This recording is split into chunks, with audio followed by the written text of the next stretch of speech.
Right, Domers, we are on prompt three, and this is the break prompt. Your protagonist must be on a break during the story. I'm looking forward to these. Breaks are great. Let's see how y'all do with them. Story number one, let's go. All right, our first story is 1 Hour Countdown by Phantom Muzzles, writing about an environment that she clearly knows nothing about.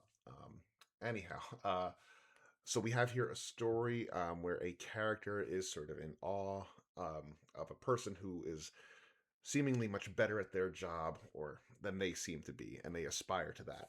The attraction and magnetism of I believe it's Charlotte is very apparent, and I really like the light touch of foreboding. Clearly, something is going to happen to Charlotte, and the doom and the fear and the light touch too of the peppering of the rather cursed items that build up into the story is deftly done. It's well done.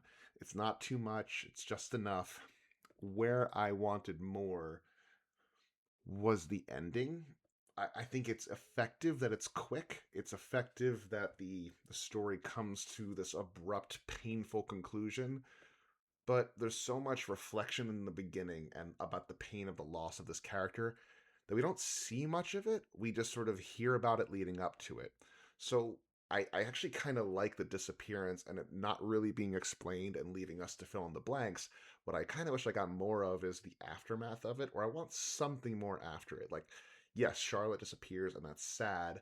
I don't know if we need to hang much more of a lantern on the disappearance itself, but we have another 200 some odd words to play with. I'd like to see something more at the end of it. But the build-up was great. All of the inside baseball, the little commentary that clearly comes from a knowledgeable person about the field. It's fun to read this shit. So I really enjoyed the story. Just kind of wanted a little bit more at the end. And then we have Union Rules by Thranguy, another Drabble. A story told entirely through dialogue, very efficiently, very effectively. And boy, we get so much character without any description whatsoever, just through some passing words. And I enjoyed it. I really enjoyed just reading this and the sort of lunch pail quality of well, literally and figuratively of death. Really, really fun story. Um, Again, sort of nailing it. You know what you're doing, Thranguy. You know how to take 100 words and do something meaningful with it. So this is a really good exercise in how less really and truly can be more. Great story. Well done. And then we have Another Year Discarded. I think what this story does well is it sort of shows the little bits of things that can be accomplished during a break. Like you really only have time for like amusing thought or like the consideration of a word and what it means to you. At the same time, you know, the way these things are read, right? You know, there's only, like you see the word count leading into it. So you see that there's only 424 words. And I'm reading about the waxing of antepenultimate. I'm like, where's this going? And then it doesn't really go anywhere. You know, again, it's just amusing. It's a reflection, and I think it's accurate to just depict this as like what happens during a break. So I'm down for that. But you know, it didn't do much for me. I kind of wanted something a little bit more. And when I see a story again that has only making use of like less than half the word count, I think that was an intentional thing to make this short, to make the story sort of punchy. But I kind of again just wanted a little bit more, a little bit more. Would have been nice. And our last story for prompt three, the break prompt is Echo Cyan's Breaks Are for the Birds.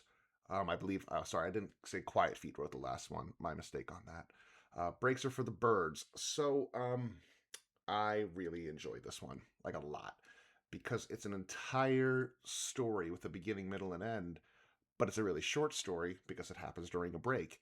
But it doesn't feel like anything's really missing from it. It's one of those stories where and I'm not even thinking about something that's written, but it's something that occurs in life, right? We have these little moments where we just sort of, something happens, we don't really have enough time to do all the things that we need to do, and then we're just sort of left with it lingering in our mind forever. Like, it's very clear to me that this is a story that the protagonist will never forget. It was a defining moment for them. It had a little bit of magical whimsy to it. They got to step up, but they didn't really get to do enough. And I think it's really effective how you peppered in the conversation The back and forth of the text, it's something that I would certainly do, how I would handle the situation itself. So it made it feel very grounded in how a person would handle this. So it was all just intensely believable. I didn't doubt for a moment that at every single beat, that is naturally what a person might do. And frankly, I think it followed a lot of the logic of what I would do. And just wanting to do more, not feeling like you can or are able to or have the resources to. It's um it's what I think the best of us feel often. And so the story channeled that, and I thought it was quite effective. So well done with Breaks Are for the Birds by Echo Cyan. And that will close out prompt number 3.